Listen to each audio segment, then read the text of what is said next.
Tonight on CTV News at 6, the water is rising. I grew up here. I've been in this area 72 years. What's happening now is a disaster. We have been given no help. Many streets and roads in the Northeast are flooded after a rocky 2024. We're working better with our bank to get some better interest rates. The gathering place in North Bay is in better financial shape. And it's only temporary. It's real relief for you and your family at the end of the day. The federal government is suspending the fuel excise tax on gas and diesel. CTV News at 6 with Tony Ryma and Rick Wyman with weather. Good evening. Thanks for being with us on this Tuesday, April 14th. Conservation Sudbury has upgraded its flood watch to a flood warning for areas near urban waterways and major rivers. CTV's Madison Merrier has more. I just feel happy about that. You feel happy? Why are you happy about all the water? Because I just want to be happy. While it may be fun for some community members, property owners aren't as happy. Communities across the north are under flood warnings according to the Ontario Flood Forecasting and Warning Program. I grew up here. I've been in this area 72 years. What's happening now is a disaster. We have been given no help. If they would dredge the creek, this wouldn't happen. It wouldn't, maybe it would happen, but not as much. People's basements are full of water right now. Parrot and many others are frustrated and say the city needs to step in and offer support. We don't have a clue what they're doing. You don't even see anybody here right now. There should be somebody here. The city of Greater Sudbury was not available for comment today, but Conservation Sudbury says the snowbanks melting near flowing water sources is part of the problem. So we had some recent rain, and with the warm temperatures, the snow continues to melt. And we had about twice the amount of snow water content as of our last measurement. And so we're starting to see that be well underway as far as melting and moving through the certain parts of the city. We're not getting freezing weather, and with that snow that's still on the ground, we're going to see, more inputs, more sort of water coming into these already elevated lakes and rivers, and that's going to go for foreseeable future anyways, for I would say days, weeks more likely is what we're looking at. The issue is beyond Sudbury. North Bay, Parry Sound, and Manitoulin Island are already experiencing flooding conditions. Near Mattawa, conditions were bad enough to close area roads. And with more rain expected in these areas this week, flooding could get worse before it gets better. Just be aware, this time of the year, anybody, right, you want to be careful. The water is cold, it's fast flowing. You want to protect yourself, young ones in particular. May not have awareness of the dangers of high water. Luthford says the MNR does not have a clear answer as to when the flood warning will end in the region. Madison Merrier, CTV News, Sudbury. To North Bay now, where the flooding has forced the postponement of Game 4 of the OHL playoff game against the Brantford Bulldogs. The city says there is limited access to the arena, noting Chippewa, Castles and Fisher Streets are impacted by flooding. Conditions are limiting access for emergency vehicles and other safety challenges for attendees and players. The game has been rescheduled to tomorrow. And all of this flooding is caused by all the rain we are receiving. To tell us more about that rain, here's CTV's Rick Wyman. Tony, very seldom do you ever hear of an OHL playoff game being postponed because of flooding. That's the situation in North Bay. Manitoulin Island, wow, a lot of water on the island and right across the Northeast for today. It's been a crazy day as far as precipitation is concerned. We've got more rain coming up in the forecast. We've got a sunny break or two, and then we've got some flurries in the forecast coming up to start things off by next week. So a combination of pretty well everything. We'll take a look at your current temperatures, 7-day forecast, and a lot more, Tony, all coming up this hour. Back to you. Thanks, Rick. OPP in North Bay charged 15 drivers after a collision closed a section of Highway 11. Police shut down the road north of North Bay Sunday morning after a commercial vehicle and a pickup truck collided. The driver of the pickup was taken to hospital with serious injuries and was later charged with careless driving. The highway was closed for 5 hours. Police say during that time, despite clear signage about the closure, 15 drivers proceeded to use the closed section of the highway. All were charged under the Highway Traffic Act. From statistics on collisions to red light cameras, the annual road safety report is set to be presented to Greater Sudbury's Operations Committee next week. CTV's Lindsay Alick has some of the highlights. The number of collisions in Sudbury has spiked since 2021, having increased from 1,564 to 2,302 in 2025. I know they indicated that in the 50 and 60 speed limit zone, that's where there was the most accidents. But what was the actual reason for the accident? Was it because they were speeding above the 50 or the 60? Or, was it driver error? Was it road conditions? I mean, there's a lot of things that come into play. It was revealed February is the month that averaged the highest number of collisions, while the most common day of the week for crashes was Friday. And between 5 and 6 p.m. was the most common time for a collision to occur. The report also highlights the 6 red light cameras in the city, which have been in operation since 2022. There have been more than 14,000 tickets issued during that time. I'm surprised that we continue to see a high number of red light camera infractions. And my office is across from one on Cedar, so I actually see vehicles drive through red. I can't explain it, that sometimes there aren't even attempts to slow down. Information on new pedestrian crossings and 5.54 kilometers of cycling tracks are also highlighted. For both Parrot and Fortin, resident priorities differ. Sidewalks on Notre Dame and Isilda are a big need, and people want it. The cost is, from what I was told a couple of years ago, in excess of 10 million to do the road and put in the sidewalk. So it's a lot of money, but it is needed here. Number one complaint to me, and it remains true today, are calls and concerns for speeding. The annual road safety report will be presented by city staff at the Operations Committee meeting on Monday. Lindsay Alick, CTV News, Sudbury. And Sudbury's MPP brought the issue of four-laning Highway 69 to question period once again. Jamie West says 2 of his neighbors died in a fatal crash last week. In 8 years of Conservative budgets, not a single dollar has been allocated for Highway 69. Not a single cent has been spent, and not a single inch has been four-laned. Speaker, my question is, why does the Premier keep breaking his promises when he knows Highway 69 kills people?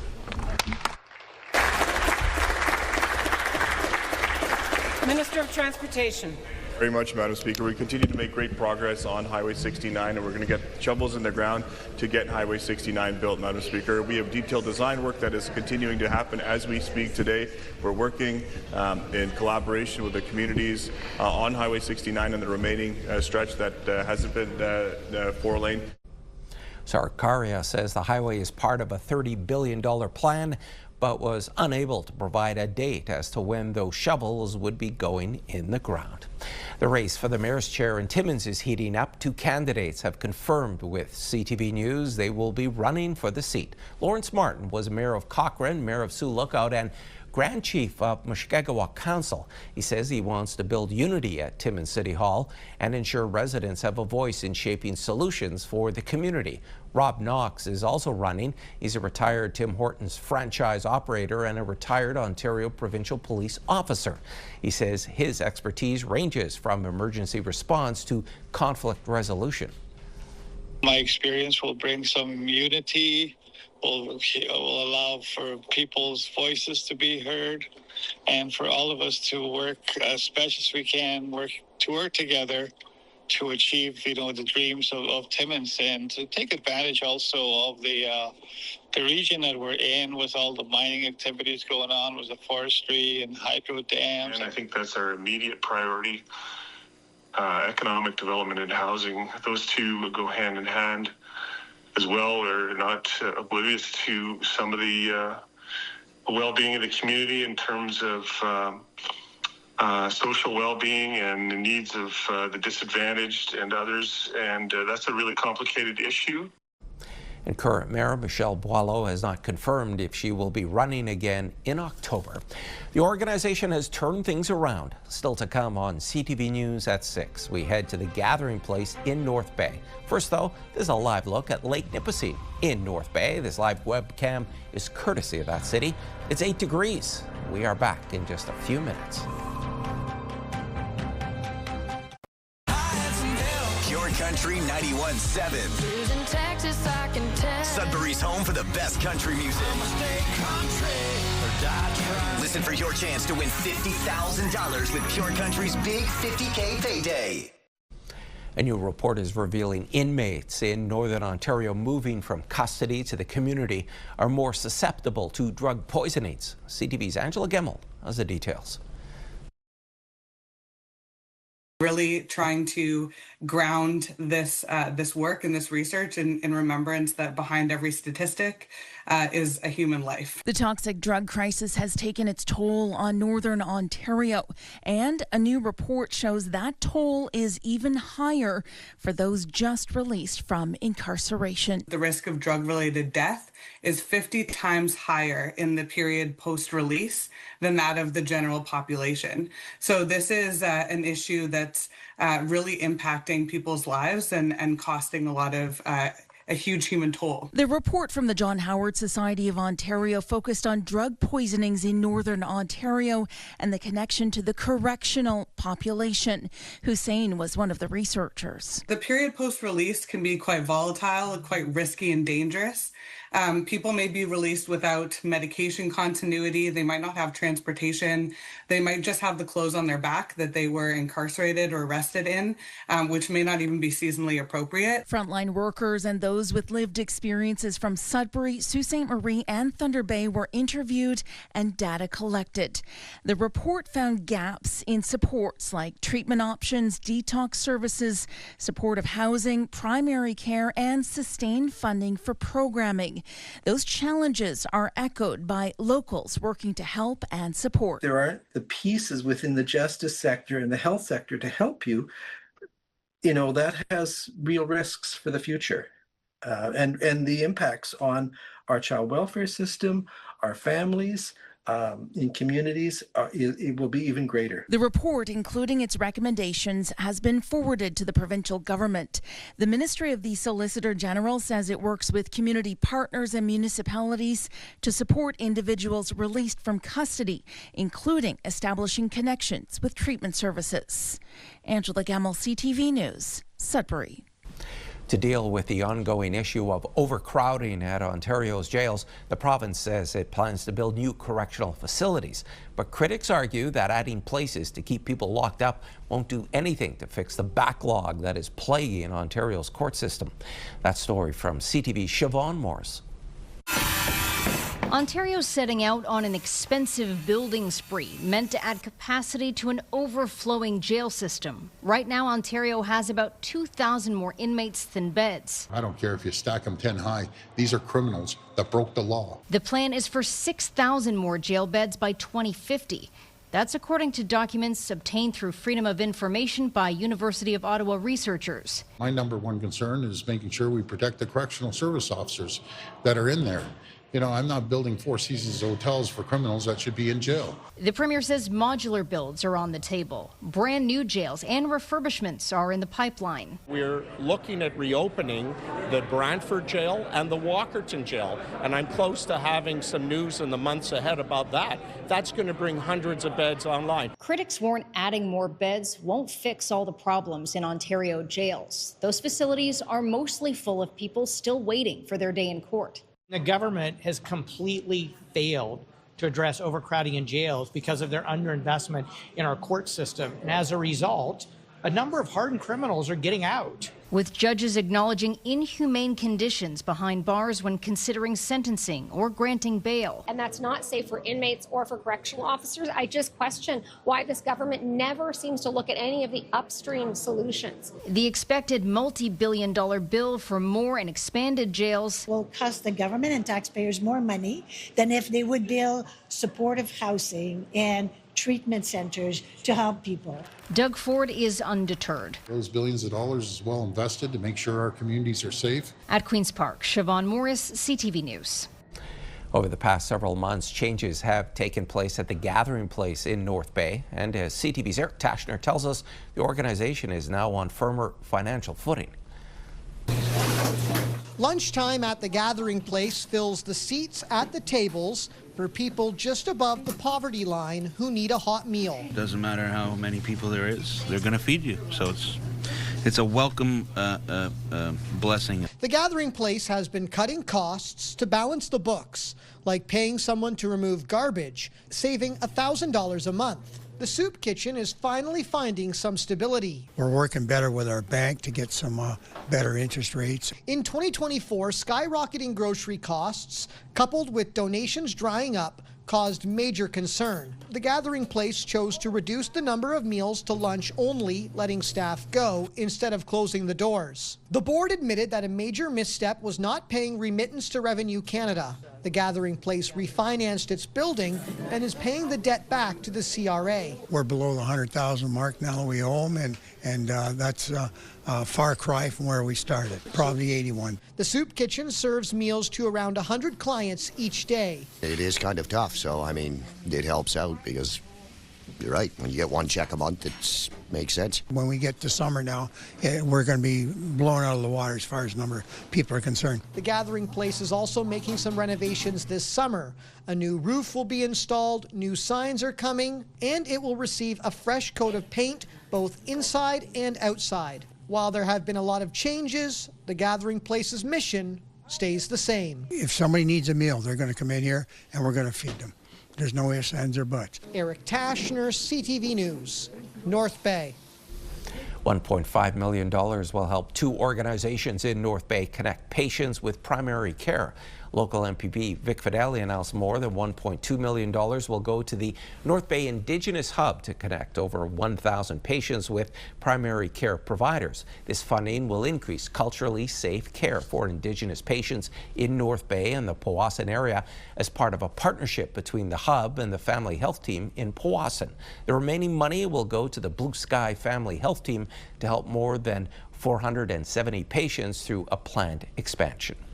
All right, back now for a check on your current conditions. Here's Rick. Well, currently in Manitoulin Island, central Manitoulin Island, state of emergency. Donald Trudeau sent me some pics. He said the flooding this year worse than last year. So again, the island, not the place to be right now with all kinds of flooding going on. So a lot of issues. We've got some rain also coming in to the northeast once again the next couple of days. Low pressure system, we'll get to that during the 7-day forecast and a lot more. But first, your currents right now. Let's see what's happening in Moosonee this hour. 1 with the overcast skies. Cochrane mainly sunny at 6. 9 in Timmins, mainly sunny. Kapuskasing 9 as well. Mostly sunny skies. Cloud cover in Chapleau. Thunderstorm activity in Wawa at 7. Sault Ste. Marie at 11 this hour with the clouds. Parry Sound, lots of rain overnight and tomorrow. 70% chance of showers at 11. Here we go, North Bay at 8. Temiskaming Shores 5 and Kirkland Lake at 8 as well. Greater Sudbury 8 and overcast. Espanola 10. Elliott Lake 13 and Gore Bay at 12. Here we go. We'll have our 7-day forecast and our pick of the day coming up. Tony, just minutes away. Thanks, Rick. They swept all 3 ridings. Next on CTV News at 6. Mark Carney's Liberals now have a majority after winning all 3 by-elections yesterday. And effective next week, the federal government is easing the excise tax on gas and diesel. Today was the first day of a Liberal majority government. It came after the party won all 3 by-elections last night. Physician and healthcare executive Danielle Martin took the Toronto riding of University Rosedale. Former Ontario NDP deputy leader Dolly Begum won the other Toronto riding, Scarborough Southwest, and Tatiana Auguste clinched the win for the Liberals in Terrebonne, Quebec, taking a traditional Bloc Québécois riding for the Liberals. Here is how the House of Commons will look going forward. The Liberals now have 174 seats. The Conservatives remain at 140. The Bloc Québécois have 22, the NDP have 6, and the Green Party has 1. But Conservative leader Pierre Poilievre says Prime Minister Carney has manufactured a costly majority that Canadians rejected in the last election. The Liberals wanted a majority. Well, absolute power comes with absolute responsibility. They will actually have to get things done. They will have to do so without blaming others, and they will have to start now. So far, that has not been the case. We accept the results, as I said at the start, with both humility but also determination, because it's a vote for the government's plan, those deputies, and for the government plan. We know we need to continue to work with all parliamentarians. We will do so. Work with all premiers, which we will do so. Work for all Canadians. Hot on the heels of his majority win, Mark Carney temporarily suspended the federal gas tax today. It affects gas, diesel, and aviation fuel and means when you go to fill up your car starting Monday, you'll pay 10 cents less per liter. CTV's Abigail Beeman has that story. Fresh off 3 by-election wins, Mark Carney's first act as leader of a now majority government, suspending the federal gas excise tax. That's real relief for you and your family at the end of the day. Starting Monday, expect to see pump prices drop by 10 cents until Labor Day, 4 cents for diesel and aviation fuel also included. This is a big decision in terms of fiscal expense, and so we balance that given the situation. The Prime Minister pegs the cost at $2.4 billion, hoping things will improve in the Middle East before the end of summer. The war led to a massive gas price spike. Not good enough. Canadians cannot afford to gas their tanks. We want all gas taxes eliminated for the rest of the year to save Canadian families $1,200. It's a temporary quick fix. This analyst says to lower prices long term, you need to lower demand, which means keeping prices high. But the federal government has decided to go take the easy route and waved a 10-cent drop in front of the electorate. And good luck with that. While many Canadians across the country tell us every cent counts. It's disgusting. Poor people that need their cars to go to work every day or bring their kids to nursery. It's not fair. Even just like when your car is at a red light for too long, you're like, oh my goodness, my gas is running out. Oh, bravo to Mark Carney. Next week is going to be 10 cents cheaper. Right. I mean, that's why I got $15 today. Usually I fill it, but I think it's good, but I think it should be fair all the time. CTV News also reached out to the airlines, which all say relief is welcome. Air Canada said it can't predict future prices with a volatile Middle East. WestJet said more measures are needed for meaningful relief, while Porter said the drop will have an impact on overall operating costs and be represented as part of total airfare. Abigail Beeman, CTV News, Ottawa. In response to the federal fuel excise being suspended, we spoke with drivers in Sault Ste. Marie who were overall in favor of the reduction on their price of their fill-ups, even if they wish it were even cheaper. It'll be nice for sure. Well, we like to go for drives and stuff, and we don't have much money to do it because we're in college, so. It'll get us further, that's for sure. Yeah. Throw $20 and I'm not just going down the road anymore. I think it was a great idea. Definitely relieves some pressure on the people due to like the ongoing crisis and the war in Iran. It will definitely relieve some pressure. I mean, I like as a mom, I'm already like, I gotta do what I gotta do, but I guess I can go to the beach. It's 10 cents cheaper per liter now, so it'll be a little better. I'm filling up my tank, which is more than $80, which is more than what I'm used to. It takes like $60 to fill this up usually. I'm just tired of paying it. I'm really tired of paying all this. I don't want to have to pay all these taxes and everything on all that. Like, look, $91 for 53 liters. That is insane.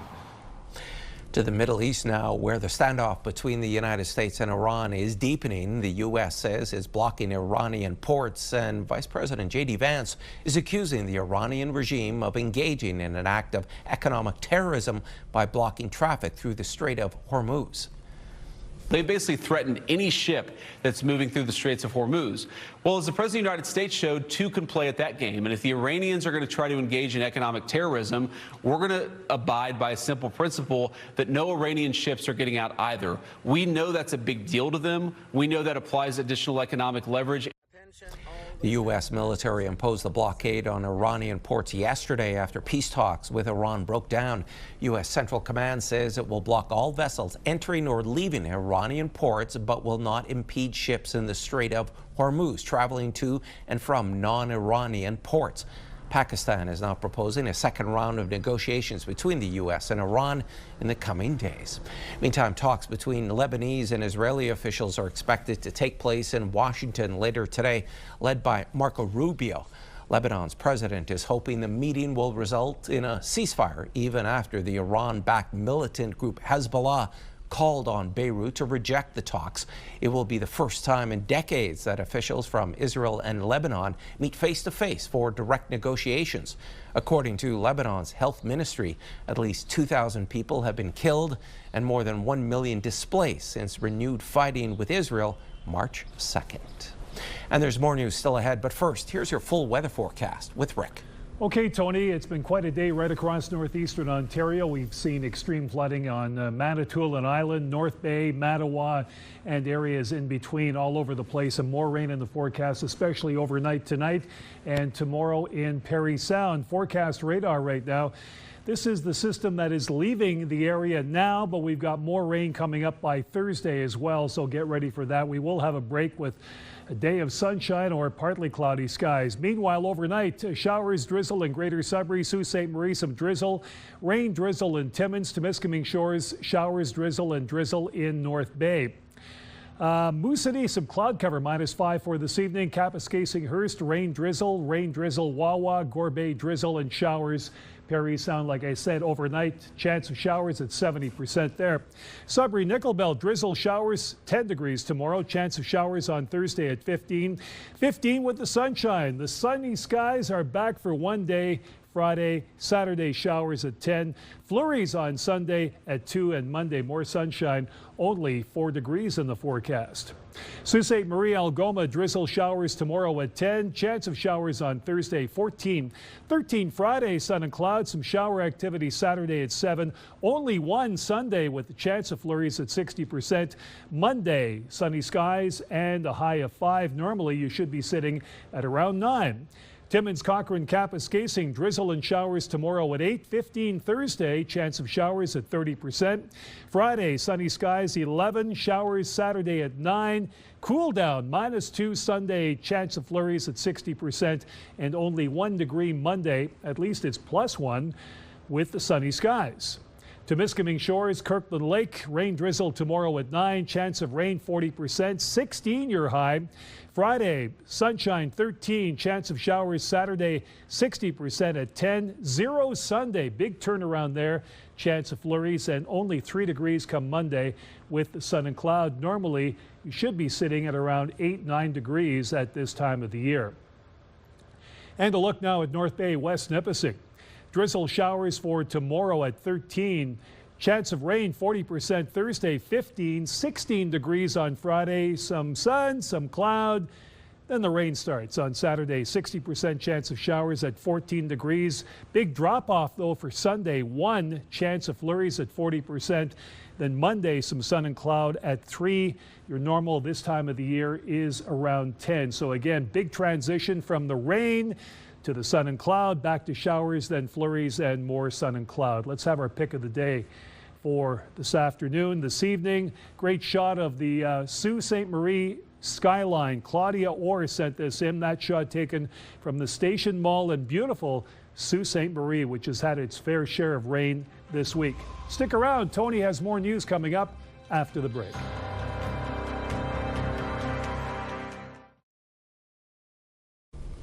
In Sudbury this morning, the city hosted an Earth Care breakfast. The focus was home energy retrofits to improve efficiency and reduce environmental impacts. CTV's Alana Everson reports. Air barrier technology to Panelists shared advice on how homeowners can make their homes more energy efficient through retrofits.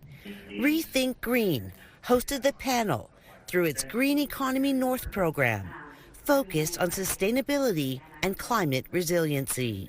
I hope that they realize that retrofits are possible, that they're maybe not as intimidating as they thought they were, and that there is a collaboration of community groups, of our municipality, of business professionals, of energy auditors. We are working together to make this process more efficient and easier to navigate. The informative breakfast was hosted by the city with another message that local options exist. With this event, the idea of retrofitting our homes to be more resilient and more energy efficient, it ties in with the city's climate action. It also ties in with our affordable housing action as well. So there's two topics, two of our priorities that this ties into. Panelist Brendan McClellan is a registered energy advisor who does energy audits on homes and buildings. He helps navigate people through retrofit options and available rebates. There's a variety of programs available right now, mostly through Enbridge and Save On Energy.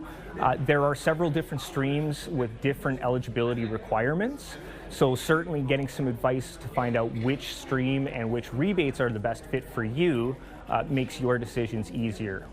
McClellan says rebate programs are based on following through on a minimum of 2 recommended upgrades. He adds retrofitting not only makes homes sustainable, but also saves homeowners money. Alan Everson, CTV News, Sudbury. A first of its kind art gallery has opened in Southwestern Ontario. As CTV's Sean Irvin explains, it supports veterans through art and exhibition. As he creates clouds on a canvas, James Agason reflects on how art has helped lift the dark clouds in his life.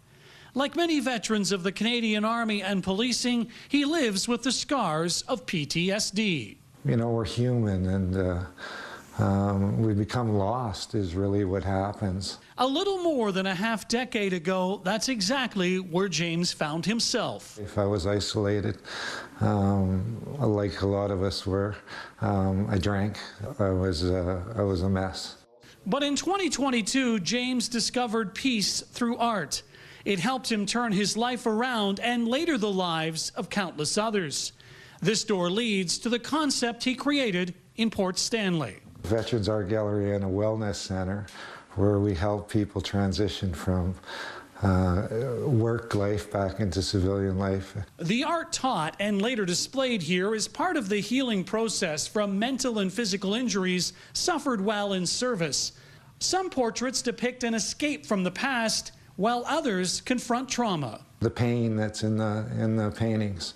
And sometimes we can't tell our story to someone else, but we can tell it through painting. This veteran has found solace in each canvas. No judgment, no stories. You can come in. If you don't want to talk, you don't have to talk. While the Veterans Art Gallery is currently self-sufficient, it needs more funding to expand to meet the growing list of veterans looking to take part. But sales are up, with some portraits going for as much as $4,000.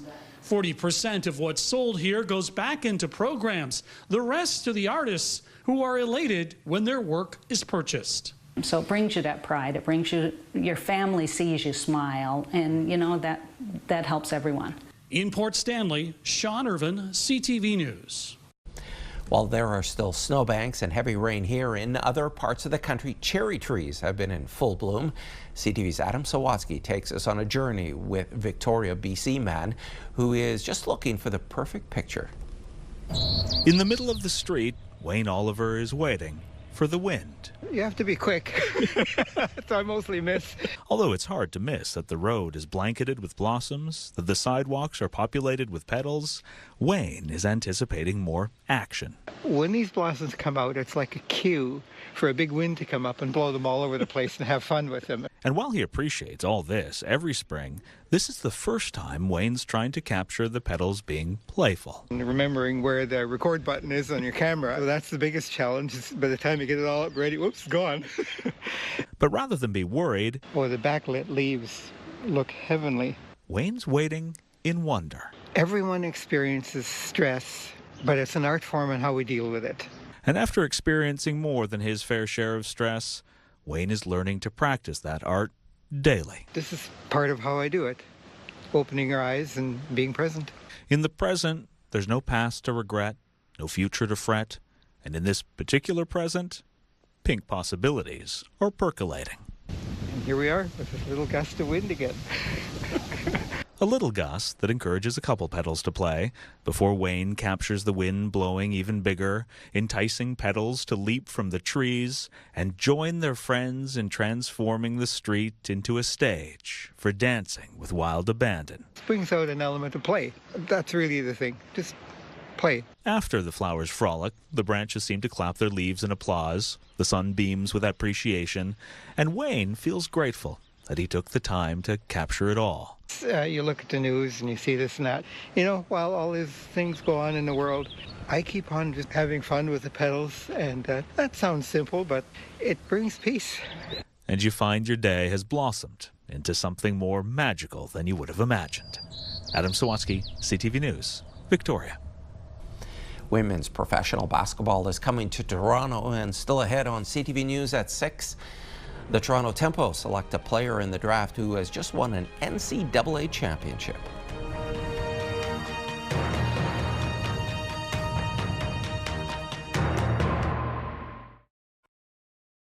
Clothing provided by Laura, Melanie Lynn. The Sault Curlers Association will soon have a new address. Councillors in Sault Ste. Marie voting unanimously last night to rename a portion of Anita Boulevard Team Jacobs Way. It's to honor Brad Jacobs and the Saultites that make up his curling team, who returned to the city with Olympic gold. The only address affected on Anita Boulevard will be the curling club, which will now be located at 1 Team Jacobs Way. The Sports Palace in Kapuskasing has reopened. The facility was closed just over a week ago due to damage caused by heavy snow. According to Mayor Dave Plourde, damage affected a wall between the Sports Palace and Curling Club on the south side of the building.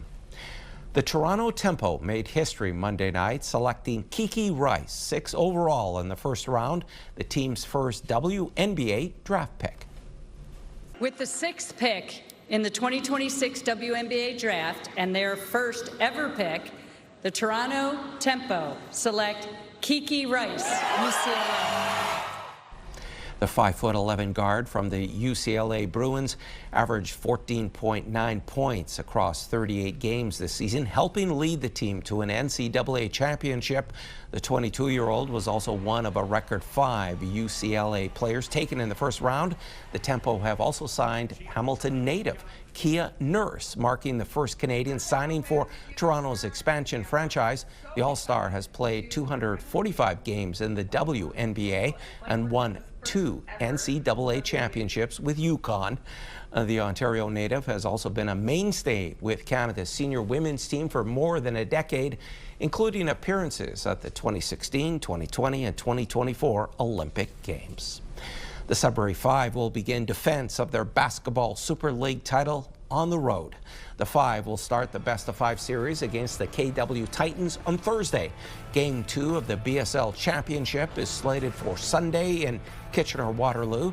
The Sudbury Five then return home for Game 3 on Tuesday, April 21st.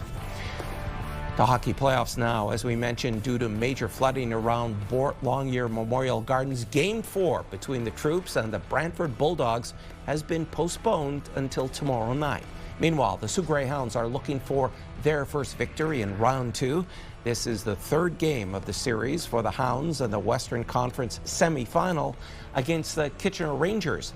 Puck drop at GFL Memorial Gardens is 7:07. The Rock and Roll Hall of Fame revealed its 2026 class of inductees during Monday night's episode of American Idol. Grammy-winning pop rock icon Phil Collins, known for solo hits like In the Air Tonight, is heading into the Rock and Roll Hall of Fame on his very first time on the ballot.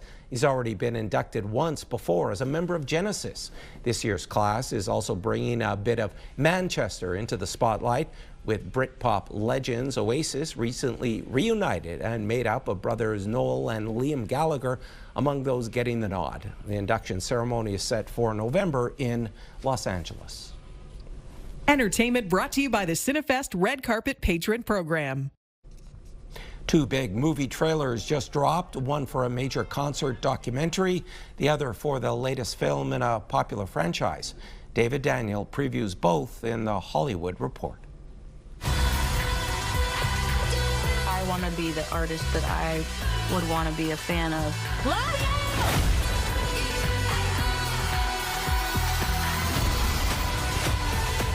I can't wait to see this.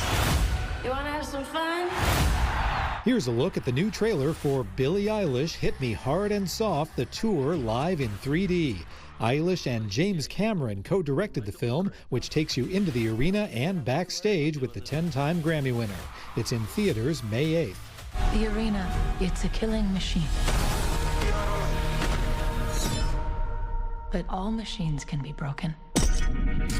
Go out there and make them remember you. The latest trailer for The Hunger Games, Sunrise on the Reaping, set 24 years before the original movie, includes Joseph Zada as Hamish Abernathy, Elle Fanning as Effie Trinket, Kieran Culkin as Caesar Flickerman, and Ralph Fiennes as President Snow. The second quarter quell begins in theaters November 20th. In Hollywood, I'm David Daniel.